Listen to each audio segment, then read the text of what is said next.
নমস্কার, কেমন আছেন সবাই? সুপ্রিয়ার ঘরকন্যা একটা ভিডিওতে সবাইকে স্বাগত। প্রায় 6 মাস পর হাঁটতে আসছি। 6 মাস যাবৎ বেরোইতে পারিনি, শুধুমাত্র গেটের মধ্যে যেটুকু হাঁটতাম। তো আসছি, আধা ঘন্টার মতো হাঁটবো, তারপর বাড়ি যাব। যাই হোক, চলুন এখান থেকে ভিডিওটা শুরু করছি, আশা করি ভালো লাগবে। জানেন, সকালটা আমার কিন্তু খুব ভালোভাবেই শুরু হয়। আমার এই ছোট্ট বাগানটা আমার সারাদিনের এনার্জি এনে দেয়। হয়তো বাগানে অনেক বেশি গাছ নেই, কিন্তু তারপরও একেবারে আমার মন প্রাণ সব জুড়িয়ে যায় এই জায়গাটায় আসলে। নতুন নতুন অনেক ফুল ফুটতেছে, ছোট ছোট করে হয়তো বা, কিন্তু অনেক ভালো লাগে আমার।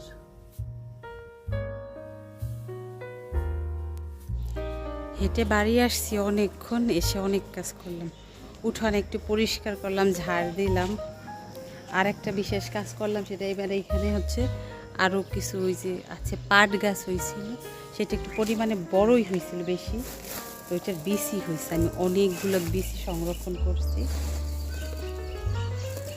যাতে এরপরে আর পাট গাছের মানে সিজন আসলে আমি বাড়িতে বিচিগুলো ছড়াইয়া দিতে পারি, ওই সরিষা গাছের মতো, যাতে সহজেই আমার অনেকগুলো বিচি হয়েছে। অনেকগুলো মানে অনেকগুলো, 2টা গাছ থেকে আরও তো রয়েছে অনেকগুলো।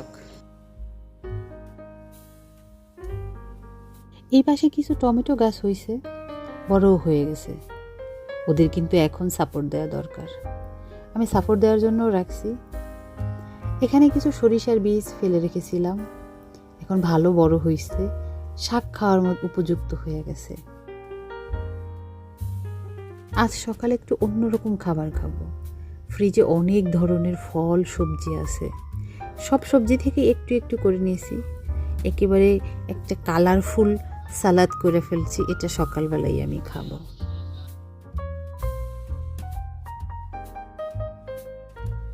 আজকে অনেক এলোমেলো কাজগুলো সারলাম, অনেক কাপড় চোপড় বাইরে জমে গেছিলো, সেইগুলো ফোল্ড করে রাখছি আলমারিতে। মায়ের কিছু কাপড় চোপড় ছিল, সেগুলো হাতে ব্যথা ব্যথা করে না আর কিছু করাই হয় না। আচ্ছা যাই হোক, মনে পড়ে গেল পুলিশ ব্লগ থেকে পলিয়াপুর একটা কমেন্ট, সে লিখেছিল আমাকে, আপু, মেয়েদের হাতে ব্যথা হোক আর শরীর অসুস্থ হোক, সংসারের সব কাজ কিন্তু আমাদেরকেই করতে হয়। আপু, তুমি একদম ঠিক কথা বলছো। এটা না অনেক আগে থেকে হয়ে আসতেছে। সংসারে যাই হয়ে যাক না কেন, মেয়েদের কাজ কিন্তু মেয়েদের কথা, এটা না কেউ করে দেবে না।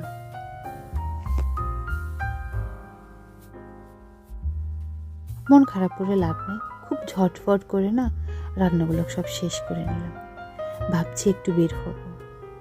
দেখেন, আমি অসুস্থ, কিন্তু আমার কাজগুলো অসুস্থ না। আমার কাজ সব আমাকেই করতে হবে, সেগুলোকে আমি অসুস্থ হই আর যাই হোক। খুব সাধারণ রান্নাবান্নাই করছি। মায়ের জন্য টক রান্না করছি, আমার জন্য পালং শাক রান্না করছি, কুমড়ো দিয়ে চিংড়ি মাছ দিয়ে রান্না করছি, বেগুন দিয়ে উচ্ছে দিয়ে তরকারি রান্না করছি। এই টুকটাক একটু রান্না করলেই না বেশি ভালো লাগে, অল্প অল্প করে রান্না করতেছি। বললাম না তখন, ফ্রিজে অনেক সবজি, অনেক মাছ, মানে এগুলো ফলমূল শেষ করার উদ্দেশ্য রয়েছে। জানেন, যখনই এই টকটা রান্না করি আমার একটা কথা মনে পড়ে। আমি যখন এখানে প্রথম আসছিলাম, আমি জানতাম না যে এভাবে না টক খায়। আমি জানি টমেটোর চাটনি খাই, মিষ্টি দিয়ে একটু গাঢ় গাঢ় হবে, শুকনো শুকনো, এটা হাতে বাঁধিয়ে খায়, কিন্তু এরা টক খায় একেবারে পাতলা করে। সেটা নিয়ে আমার মধ্যে না একটা অন্যরকমই ছিল। একদিন আমাকে এরকম বললো যে টক খাবে কি না, আমি বললাম না, আমি টক খাই না, আমি চাটনি খাই। সেই বিষয়টা নিয়ে এত হাসাহাসি হয়েছিল, আমি না অনেকটা অপ্রস্তুত হয়ে গেছিলাম। তারপরে আমি খুব লজ্জা পাইছিলাম। আমার শাশুড়ির কি টক দিয়ে খেতে দেখে আমি বলেই ফেললাম, একে কি টক বলে। আর বিশেষ করে কি, কুমিল্লার মানুষ একটু টকটা বেশি পছন্দ করে। এখানে বিভিন্ন ধরনের টক হয়, কচু শাকের টক হয়, লাল শাকের টক হয়, টক পালং শাকের টক হয়, মানে পাতলা টক হয়। এটা আমাদের ওইখানে হয় না। আমাদের ওইখানে পাতলা টক হয় অন্যরকমভাবে, যেমন চালতার টক হয়, তেঁতুলের টক হয়, বড়ইয়ের টক হয়, টক জিনিস দিয়ে টক হয়। খাওয়া দাওয়া হয়েছে বেশ কিছুক্ষণ আগে, বেজে গেছে 3টে, একটু বের হব, যাব মূলত আমার ট্রাইপডের উপরে এটা কেনার জন্য, কেসটা কেনার জন্য। এটা না পুড়ে গিয়ে ভেঙে গেছে, তো এটা নিয়ে যাব। ট্রাইপড ছাড়া তো চলতে পারবো না, তার জন্যই এখন যাব। রেডি হয়ে গেছি, একাই যাব।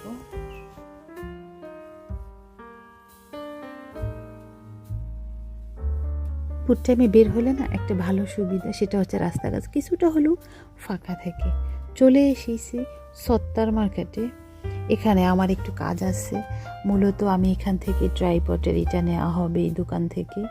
দেখা যাক পাই কি না। এখানে আমার পরিচিত একটা দাদা আছে, ওনারকে আমি ফোন করে বলছিলাম, উনি বলছিল হ্যাঁ এখানে আছে, চলে আসো। তাই তো চলে আসলাম, গুটি গুটি পাই। আমার ফোনটা কিন্তু এই সত্তার মার্কেট থেকে নেওয়া হয়েছিল আমি যখন ফোন নিয়েছিলাম, এবং স্যারের নতুন ফোন যখন নিলাম তখন এই সত্তার মার্কেট থেকেই নিয়েছি। এটা কি সাত্তার হবে না সত্তার, আমি কিন্তু সেটা জানি না। ওখানকার কাজ শেষ করে চলে আসছি রাজগঞ্জের একটা বাজারে। চলুন এখানকার আমার কিছু টুকটাক কাজ আছে, সেগুলো করি।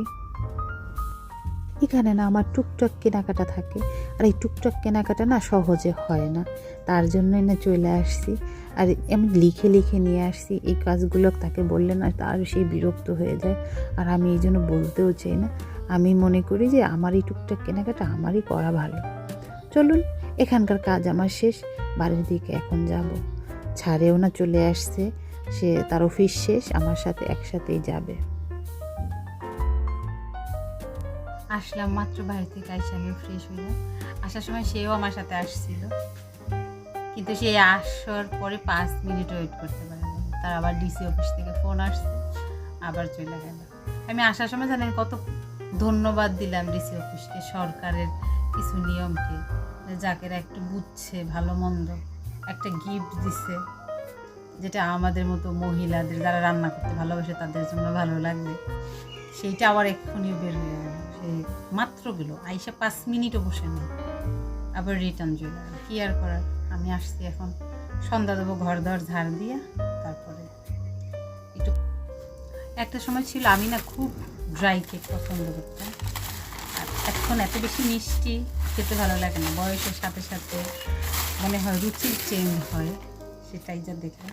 তো স্যারের জন্য একটা সময় আমি একটু ড্রাই কেক নিয়ে আসলাম, অনেকদিন পরে আমরা। সে বেসিক্যালি খাস্তা বিস্কুট বেশি পছন্দ করে চায়ের সাথে, যারা কুমিল্লাবাসী তারা জানে খাস্তা বিস্কুট কি।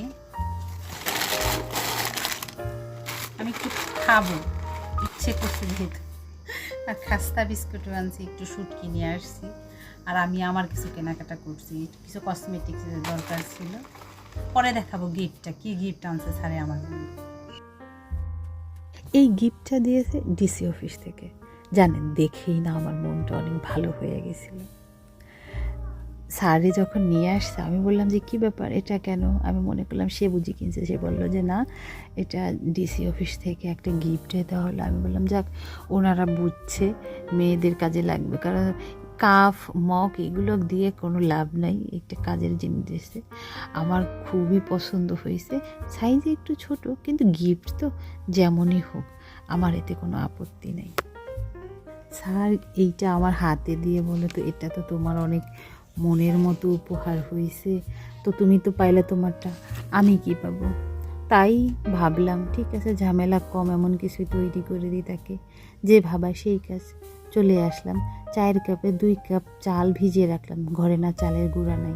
তো এটা কিছু সময় ভেজার পরে আমার প্ল্যান হচ্ছে একটু পাটিসাপটা পিঠা বানাবো, তো সহজে ঝামেলা ছাড়া ঝটপট হয়ে যায়, সেইভাবেই করব। এটা নাই 10-12 মিনিট যদি ভালো করে ভিজে চালটা, তাহলেই না হয়ে যাবে। ব্লেন্ডারে করব তো একদমই ঝামেলা হবে না। ঠিক সন্ধ্যার গায়ে গায়ে একজন কাকি শাশুড়ি এসেছে, তাই ওনাদের একটু আপেল কেটে দিই, আপেলটা মেখেই দেব। জানেন কেউ না এখন আপেল দিলে না সহজে খেতে চায় না, আমার শাশুড়িও না, স্যারেও না। তাই তো আমি ভাবি একটু গোলমরিচের গুঁড়ো, শুকনো মরিচের গুঁড়ো দিয়ে না আপেলটা মেখে দিয়েছি, আর চাও বসাইলাম, চাও খাবে। সন্ধ্যা হলেই তো ছাড়ের একটু চা লাগে। আপনারা তো জানেনই ছাড়ে যেটা খাক আর না খাক, তা চা কন্টিনিউ সকালবেলা দুপুর মানে বিকেলবেলা 2 বেলা চা না হলেই হবে না। কাকিমা আসছে, তার জন্য একটু আদা চাই করব। আর কাকিমা যেহেতু চিনি খায় তো ওনার চাটা আমি একটু চিনি দিয়ে করব। আর ছাড় তো একেবারে চিনি খাওয়া বন্ধ করে দিছে, সে এখন কোথাও যায় না আর চা খেয়ে শান্তি পায় না। তারা তো আগের থেকে চিনি দিয়ে রাখে, আর ওর চাটা তো আমি এখন হালকা করি। আর সবাই না অনেক স্ট্রং চা খাই দেয় না, সমস্যা হয়ে যায় ওর। জানেন কি যেন হলো, আমি পিঠার ব্যাটারের সম্পূর্ণ ভিডিওটা নিলাম কিন্তু রেকর্ড হলো না। এখন এডিট করতে এসে দেখি এই সমস্যাটা হয়ে গেল। কী আর করার বলুন তো, পিঠা তো হয়েই গেল। যাই হোক, অন্য কোনো দিন আমি রেকর্ড করে রাখবো, এটা আমার নিজের জন্য। চলুন তাহলে এখানে আমার পিঠাগুলো তৈরি করতেছি, পিঠা কাকিমাকে দেব, সবাই খাবে। চলুন তাহলে ভিডিওটা আজকের মতো এখানেই শেষ করছি। যদি ভালো লেগে থাকে অবশ্যই একটা লাইক করে দেবেন, আর ভিডিও সম্পর্কে কিছু জানার থাকলে অবশ্যই কমেন্ট করে জানাবেন। সবাই সুস্থ থাকবেন, ভালো থাকবেন, সাবধানে থাকবেন। দেখা হবে পরবর্তী আরও একটা ভিডিও।